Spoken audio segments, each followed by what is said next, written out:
I want to tell you about the sound. Not what was said at the reading of my grandmother's will. I'll get to that. Not the lawyer's voice reading the asset distribution. Not my Aunt Patricia's immediate objection. Not my Aunt Donna's sharp intake of breath. Sound.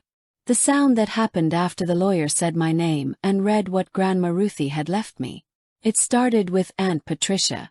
A single note, high and short like a question mark made of air. Then Aunt Donna picked it up and turned it into something fuller.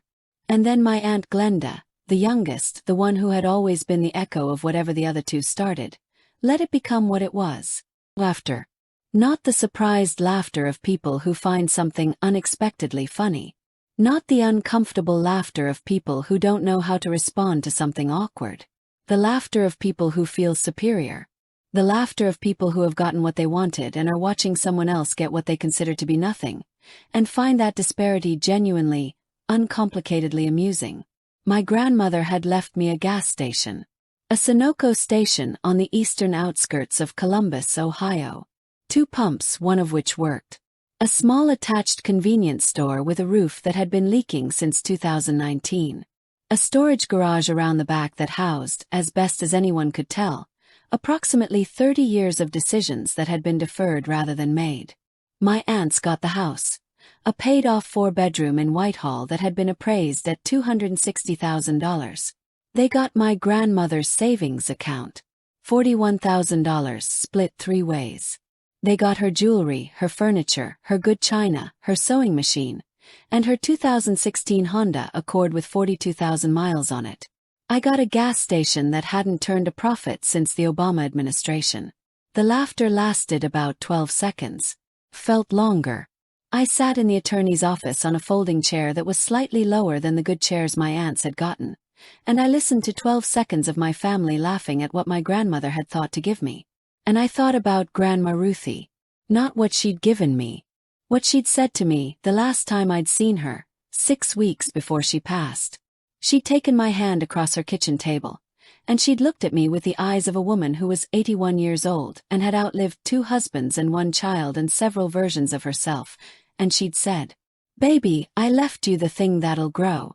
The rest of it is already as big as it's going to get." I hadn't understood what she meant.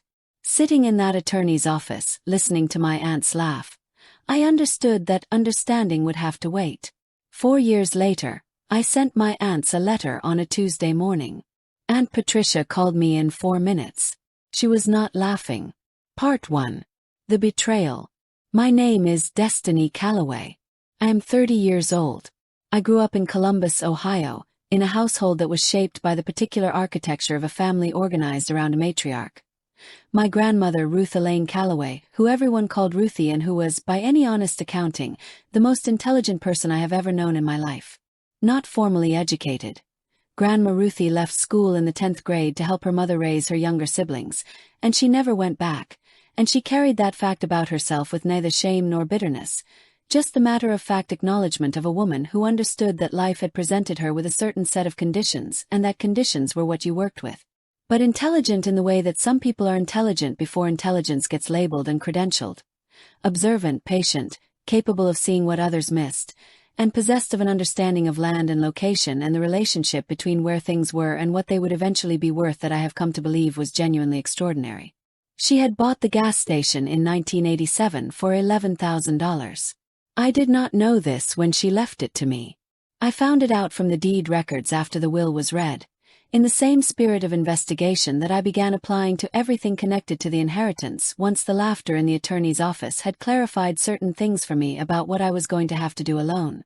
$11,000. 1987. A Sunoco franchise on the eastern outskirts of Columbus, on a road that in 1987 was genuinely the outskirts.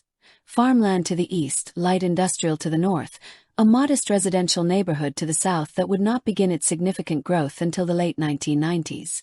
She had run it for 15 years, mostly herself with some part-time help from my grandfather until he passed in 2002.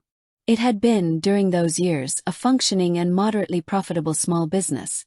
Not wealth-generating but income-generating, the difference between those two things being something my grandmother understood precisely. After my grandfather died, She had leased the gas station to a series of operators. The operators had been of varying quality and commitment, and by 2020, the last operator had surrendered the lease citing pandemic economics, and Grandma Ruthie, then 78 years old, had been unable to find a replacement. The station sat idle for 2 years.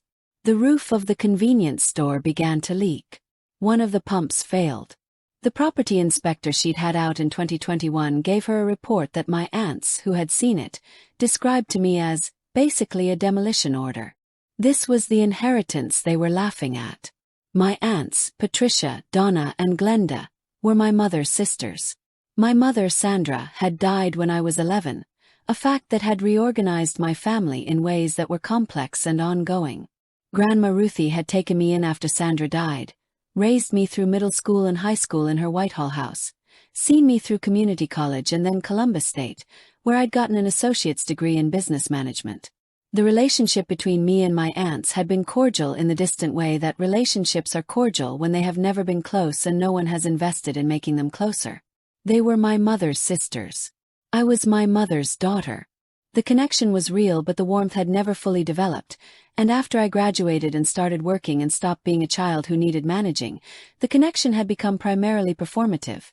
Christmas dinners, birthday texts, the maintenance of a family appearance that nobody was particularly committed to. What I had not fully understood until the will reading was that my aunt's feeling toward me had a sharper edge than I had recognized. I understood it in the attorney's office. The laughter told me. They had expected, I think, to share the estate equally. 4 granddaughters, 3 daughters and a granddaughter who had been raised as a daughter, and an estate that should have been divided 4 ways. The fact that Grandma Ruthie had made a different decision, had given the meaningful assets to her 3 daughters and the gas station to me, had been read by my aunts not as Ruthie's choice but as confirmation of a hierarchy they had always believed existed. They were the real heirs.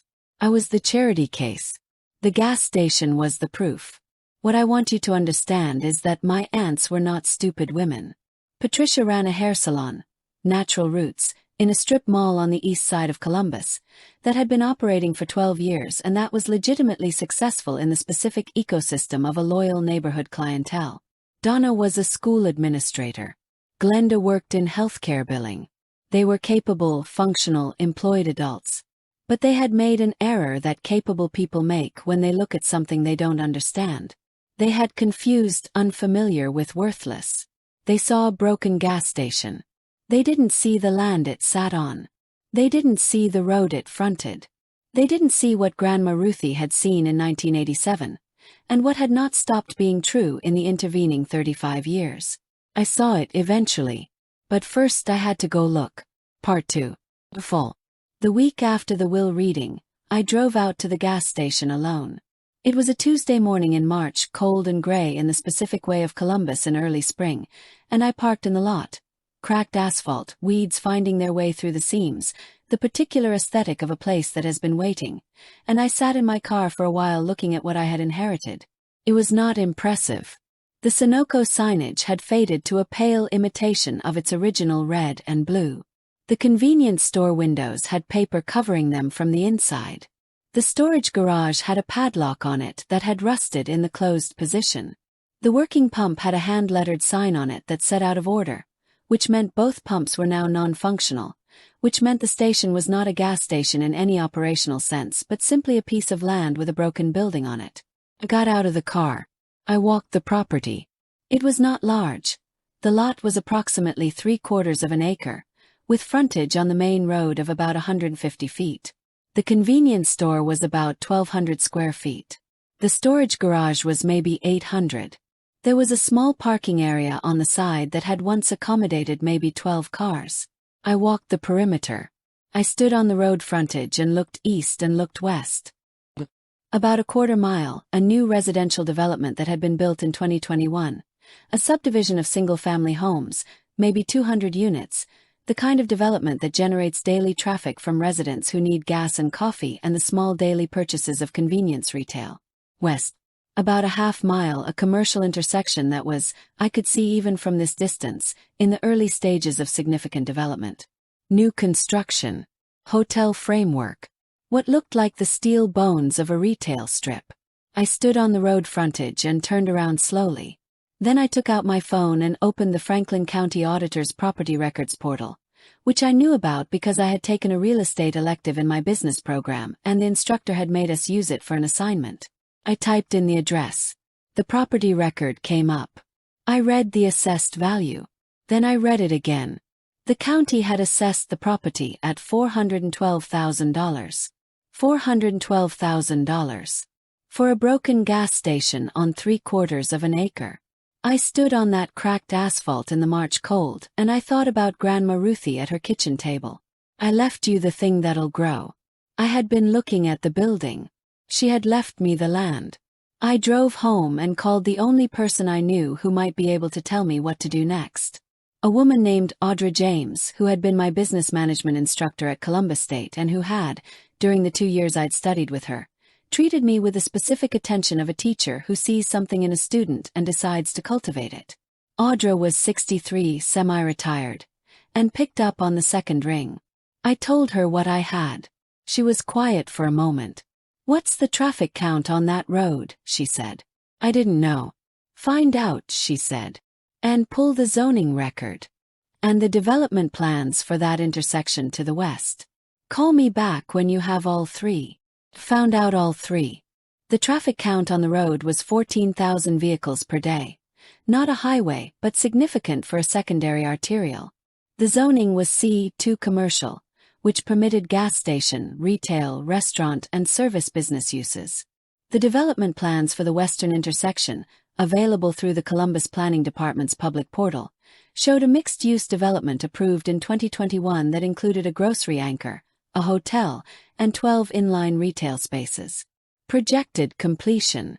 2024. Called Audra back. I gave her the 3 numbers. She was quiet for a longer moment this time. "Destiny," she said. "Your grandmother was a very smart woman." "I know," I said. "That location is going to be significant within 3 years," she said. "The development to the west is going to generate spillover traffic on that corridor. A functioning fuel and convenience operation on a C2 commercial lot with that frontage and that traffic count, once the development completes, is going to be worth considerably more than the current assessment." "How much more?" said. "Depends on what you do with it," she said. "But if you can get it operational and stabilized before the western development completes, you're looking at a property that could support a serious refinancing or a sale at a significant premium over the current assessed value." "How do I get it operational?" said. "That," she said, "is the harder question." Part 3. Discovery. The harder question had several parts, and I worked through them in the order of their urgency. The first part was money. I had, at the time of the inheritance, approximately $8,000 in savings, the accumulated product of 3 years of working as an office manager at a logistics company, living carefully, and not having expensive habits. $8,000 would not repair a leaking roof, replace a fuel pump system, restock a convenience store, and bring a commercial property up to operating standards. I needed capital. Audra connected me with a small business administration lender in Columbus who specialized in small business acquisition loans. I applied for an SBA 7A loan, a program specifically designed for situations like mine, where a borrower is acquiring or rehabilitating a small business with limited personal capital but demonstrable asset value. The appraisal required for the loan application produced a number that I had not anticipated. The licensed commercial appraiser valued the property at $480,000, slightly above the county assessment, based on location factors, frontage, zoning, and the planned development to the west. The bank approved a loan of $220,000 against the property's equity. $220,000. I signed the loan documents on a Thursday afternoon in June, 3 months after the will reading, and I sat in the bank's closing room with the documents in front of me and felt something I had not felt since I was 11 years old standing at my mother's grave. The specific weight of being entirely on my own was something important. I was on my own. My aunts had not called since the will reading. Audra had helped me identify the path, but the walking was mine. My grandmother had left me the thing. I had to do something with it. The rehabilitation of the gas station took 14 months and is a story in itself that I will compress here because the details of commercial property renovation, the contractors, the permits, the supply chain delays, the moments when the bank account balance and the remaining work needed did not obviously reconcile, are less important than the fact that it got done. It got done because I worked in a way I had not previously understood I was capable of working. I managed the project myself with Audra's guidance, learning as I went in the way you learn things when the alternative to learning them is losing everything. I hired a general contractor, managed the subcontractors, negotiated the Sunoco franchise renewal, sourced the convenience store inventory suppliers, and handled every piece of paperwork from the Franklin County Permitting Office to the Ohio Department of Commerce fuel equipment certification.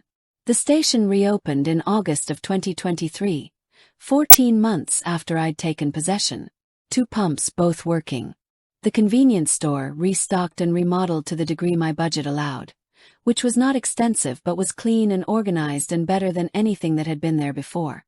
The storage garage, which I had opened with a bolt cutter the week I took possession and found to contain, among other things, 37 years of business records my grandmother had kept in labeled boxes, a collection of ceramic figurines that I later learned were worth approximately $4,000 at auction, and a locked metal box that required a locksmith and that contained, when opened, 2 things I had not expected.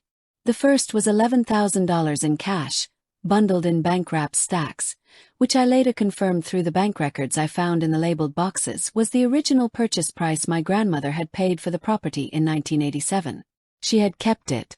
For 35 years, she had kept the original $11,000 in a locked box in the storage garage of the property it had bought.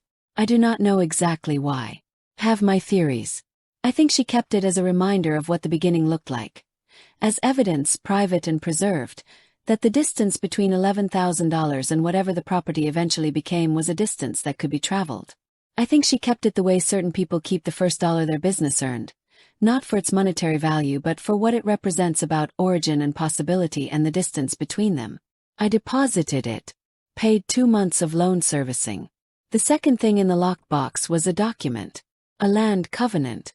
Specifically, a restrictive covenant attached to the property in 1987 at the time of my grandmother's purchase, filed with the Franklin County Recorder's Office, that I had not known existed and that the original property deed had referenced only by the covenant's recording number without describing its contents. I took the covenant to Audra. She read it. Then she called a real estate attorney she knew named Victor Osei. Victor read it. Then he looked at me across his desk with an expression I had seen before.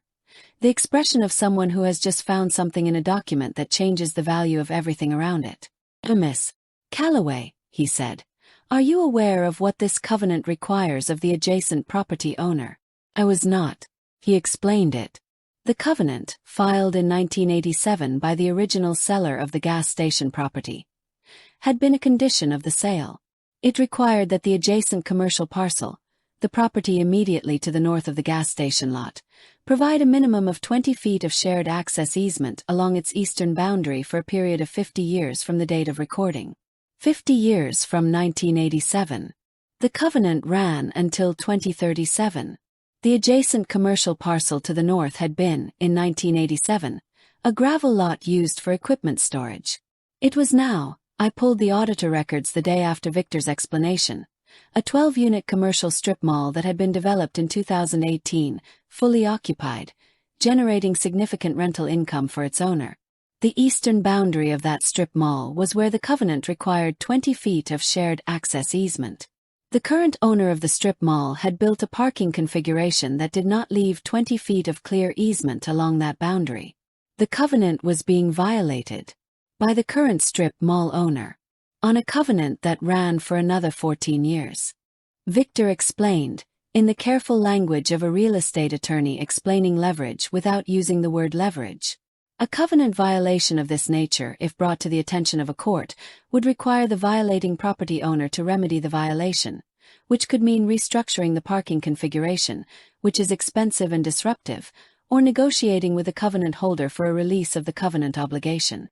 And the covenant holder is, said, the current owner of the gas station property, he said. Which is me, I said. Which is you, he said. I looked at the covenant. I thought about Grandma Ruthie, who had bought this property in 1987 and had filed this covenant the same year, and who had kept the original purchase price in a locked box in the storage garage for 35 years, and who had told me 6 weeks before she died that she was leaving me the thing that would grow. She had known about the covenant. She had built it into the property in 1987. She had been waiting for 35 years for the adjacent property to develop in a way that would make the covenant relevant. It had developed. It was relevant. And she had left the covenant to me. Part 4. Preparation. Victor Osei and I spent 3 months in the fall of 2023 preparing the covenant matter before doing anything with it. Preparation in this context meant 3 things. First, establishing the violation clearly and documentably.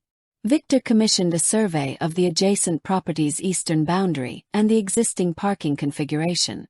The survey confirmed, with the precision of a licensed surveyor's professional opinion, that the current parking layout encroached on the required 20-foot easement by between 6 and 14 feet along various points of the boundary line.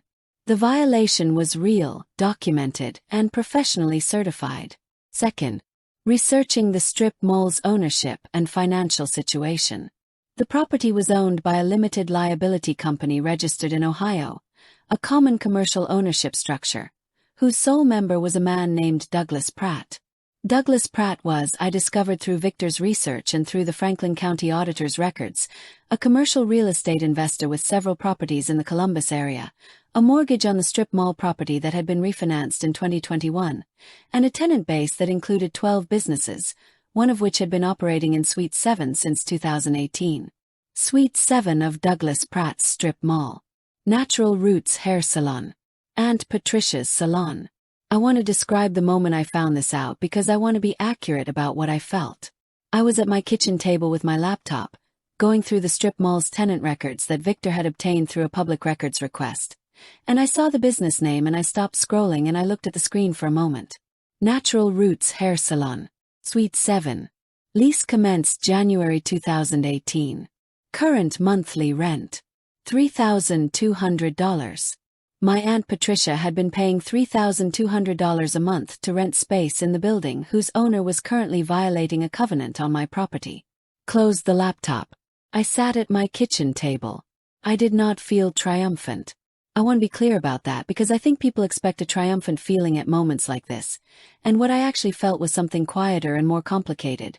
The feeling of something coming full circle in a way that was both satisfying and sad. Because the circle included my grandmother's death and 12 seconds of laughter in an attorney's office and the particular loneliness of building something with nobody in your family watching. I opened the laptop. Kept reading. The third element of preparation was the most important strategically. Identifying what I actually wanted from Douglas Pratt before I made contact. Victor and I had several conversations about this. You have leverage, Victor said in one of those conversations. Significant leverage. The cost of remedying the parking configuration, if we force the issue in court, would be substantial. We're talking about demolishing and reconfiguring a parking lot in an occupied commercial property. That's $100,000 minimum, plus the disruption to tenants during construction, plus the potential for tenant claims during the disruption period. What are my options? Said. Option 1. You bring the violation to court and seek mandatory compliance. You win. He has to fix the parking lot. It costs him significantly. Option 2. You approach him privately and offer to negotiate a covenant modification or release in exchange for consideration. What kind of consideration? Victor looked at me. That's what you need to decide, he said. What do you want? I thought about what I wanted.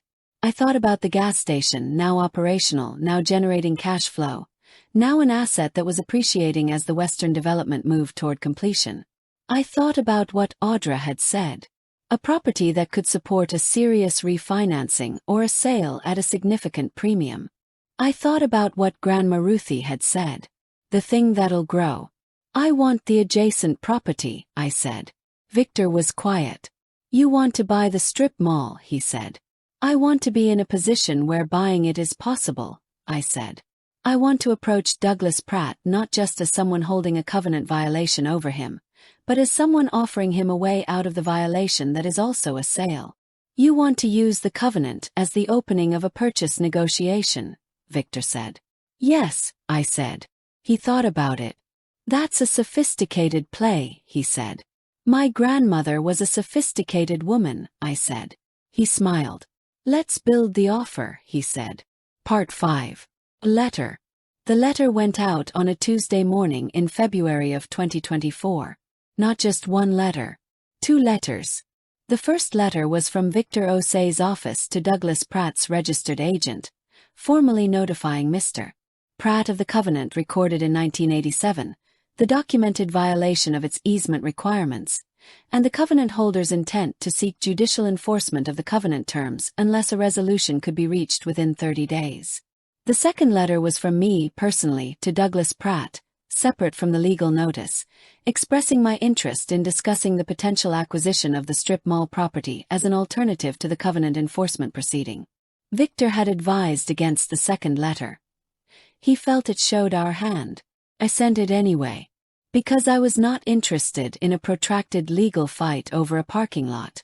I was interested in a property. Douglas Pratt called Victor's office within 24 hours. He was, as Victor described him after the call, a man who had run the numbers and understood his position. The parking lot remediation would cost him. The tenant disruption during remediation would cost him more. The potential for tenant claims during the disruption period added further exposure. And the covenant ran until 2037. 14 more years of potential enforcement risk. He was interested in talking. We met in Victor's conference room on a Thursday afternoon in February. Douglas Pratt was 57, a compact man with a specific watchfulness of a commercial real estate investor who had spent 30 years negotiating with people who wanted things from him. He looked at me across Victor's conference table with an expression that I recognized as assessment, trying to figure out who I was and what I actually knew. I let him assess. I had learned, in 14 months of rehabilitating a gas station largely by myself, that the most powerful thing you can do in a negotiation is let the other person finish their evaluation before you show them anything. He finished his evaluation. He made an opening offer to resolve the covenant issue through a payment, a one-time covenant modification fee that he proposed at $40,000. I thanked him for the offer. I declined it. I made a counter-proposal. I would release the covenant in perpetuity, fully and completely, with no further enforcement rights, in exchange for the right of first refusal on the strip mall property if Douglas decided to sell within the next 7 years. He looked at me. Right of first refusal isn't a purchase, he said. No, I said. But if you ever sell, I want the first opportunity to buy at the market price. No discount. Just first. He thought about it. Why? He said. Because my grandmother bought the gas station next door in 1987, I said. And I think she always intended for that property to be part of something larger eventually. He looked at me for a moment. Your grandmother filed that covenant, he said. Yes, I said. He was quiet. Then he said, did she know what she was doing? She always knew what she was doing, I said. He agreed to the right of first refusal. The covenant modification agreement was signed in March of 2024. But here is the thing about what happened next that I had not fully anticipated when I made the offer. Douglas Pratt, it turned out, had been considering selling the strip mall for the past 18 months. His other Columbus properties were generating management demands that made the strip mall feel like a peripheral asset. He was 67, not 57. I had misread him in the meeting. He was thinking about simplifying his portfolio. He had not sold because he hadn't found the right buyer at the right moment. The right of first refusal agreement, once signed, apparently clarified something for him about his own timeline. He called Victor in April, 6 weeks after the signing, and said he was ready to discuss a sale. The purchase negotiation took 3 months. The strip mall appraised at $2.1 million. I did not have $2.1 million. What I had was the gas station, now appraised, with operational history and the Western development nearing completion, at $780,000, and the SBA loan, and a business plan that Audra helped me put together that showed the combined property value, the covenant resolution, and the projected revenue of a unified commercial parcel on an appreciating corridor. The bank that had given me the original $220,000 rehabilitation loan looked at the business plan and the combined appraisal and the operating history of the gas station and made a decision. They financed the acquisition. The deal closed on a Thursday in July of 2024. I owned the gas station. I owned the strip mall. I owned the building that Natural Roots Hair Salon had been renting Suite 7 of since 2018. For $3,200 a month. I sent the letter to my Aunt Patricia on a Tuesday. She called me 4 minutes later. Part 5 continued. Call. I want to tell you about the 4 minutes between the letter and the call because they are the 4 minutes I had been, without knowing it, working toward for 4 years. The letter was brief. It was on the letterhead of Callaway Commercial Properties LLC, the company I had formed when Victor advised me to structure my holdings properly. It notified all tenants of the strip mall of the change in ownership as of the July closing date. It introduced Callaway Commercial Properties as the new landlord. It outlined the terms for lease renewal discussions, which would begin 60 days before each tenant's existing lease expiration. And it noted in the final paragraph that effective January 1, 2025, the beginning of the new lease year for most tenants, base rents would be adjusted to current market rates, which the letter estimated would reflect an increase of between 15 and 22% over current rates given the corridor's appreciation since most leases had been executed. Natural Roots Hair Salon's current rent, $3,200.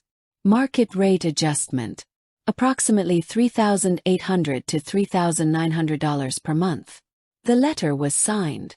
Destiny Callaway, Managing Member, Callaway Commercial Properties LLC. Patricia called at 9:54 a.m. I had sent the letter at 9:50. I let it ring twice. Then I answered. Destiny. Her voice had a quality I had not heard from my Aunt Patricia in 30 years. Not the authority, not the amusement, not the faint condescension of a woman who had always regarded her deceased sister's child as a charity case in the family ledger. Something stripped. Aunt Patricia, I said.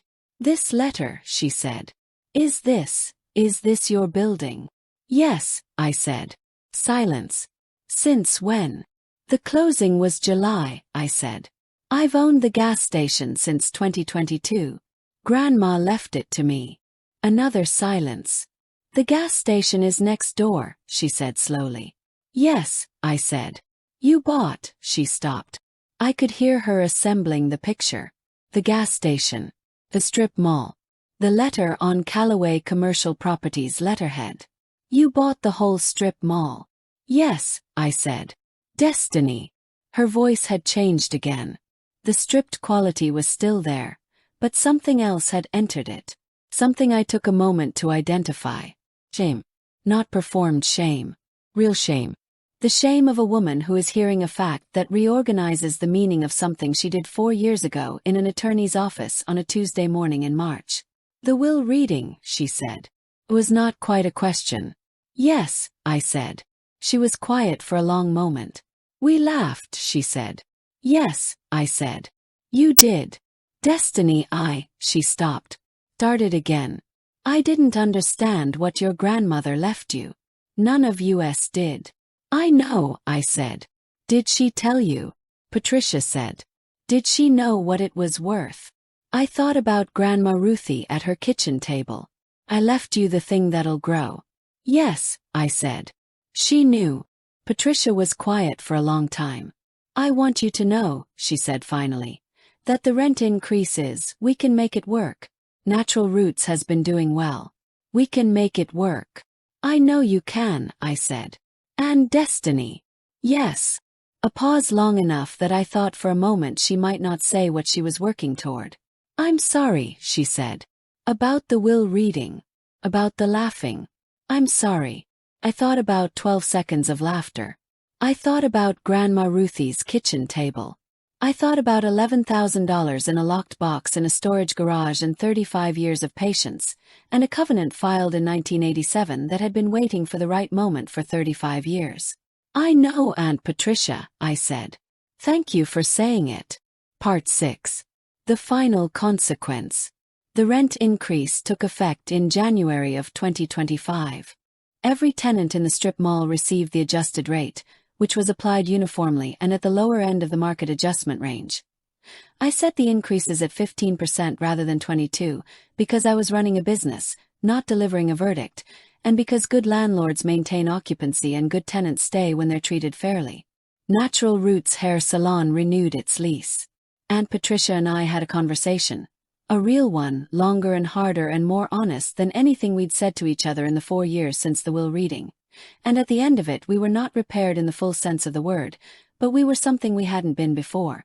Honest.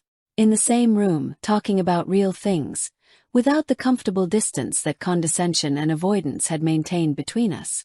Donna and Glenda called separately, within 2 weeks of the letter going out. Both calls followed a similar shape. Initial confusion, gradual assembly of the full picture, and a quality of recalibration that was, in both cases, genuine. Glenda said something I have thought about often since. I didn't know Mama was that smart, she said. I mean, I knew she was smart. But I didn't know she was that smart. She understood land, I said. She understood that where something is matters more than what it looks like right now. She picked you, Glenda said. Yes, I said. She picked you because she knew you'd see what she saw, Glenda said. The rest of us would have sold it. First offer, we would have sold it and split the money and it would have been gone. She wasn't wrong. The gas station is now fully operational and profitable, serving the residential development to the east and the growing traffic on the corridor. The strip mall is fully occupied. I have begun modest but strategic capital improvements, new signage, parking lot resurfacing, LED lighting upgrade, that I expect to be reflected in appraised value at the next refinancing. The Western development completed in late 2024. The grocery anchor opened in October. The hotel opened in November. The corridor traffic count, last measured in December, was 21,000 vehicles per day. Up from 14,000 when I first stood on the gas station's road frontage in March of 2022. Audra James came to see the property in the fall. She stood on the gas station lot and looked east at the residential development and west at the grocery anchor and turned around slowly, the way I had turned around 3 years earlier when I was still trying to understand what I had. Your grandmother, she said finally. Yes, I said. She bought this in 1987. For $11,000, I said. Audra shook her head slowly. In 1987, she said. This was nothing. The road, the location, none of this. It was nothing yet. She saw what it was going to be, I said. She saw what it was going to be, Audra confirmed. She looked at me. And she saw who you were going to be. Thought about that. I am 30 years old. I own a gas station and a strip mall on a corridor in Columbus, Ohio, that is currently appreciating at a rate that makes every financial projection I showed the bank look conservative. I have a property management company with 2 employees and a third coming on in the spring. I have a business plan that extends 5 years out, built on the principles Audra taught me and the instincts my grandmother showed me and the 14 months of work that proved to me what I was capable of. I have a photograph on my desk. It is a photograph of my grandmother at the gas station. I found it in the labeled boxes in the storage garage, taken sometime in the early 1990s. My grandmother in a down coat standing beside the Sunoco sign with her arms crossed and her chin slightly raised. She is looking at the camera. She is not smiling exactly. She is wearing the expression of a woman who knows something. The expression of a woman who has bought a piece of land on the outskirts of a growing city, and has filed a covenant that will matter in 35 years, and has locked $11,000 in a box in a storage garage as a reminder of what a beginning looks like. The expression of a woman who is already several moves ahead. I keep the photograph where I can see it when I'm working. Some mornings, when the work is hard and the projections are uncertain and the distance between what I have and what I'm building toward feels long, I look at that photograph and I think about what she said. I left you the thing that'll grow. She was right. She was right about the land. She was right about me. And the thing is still growing.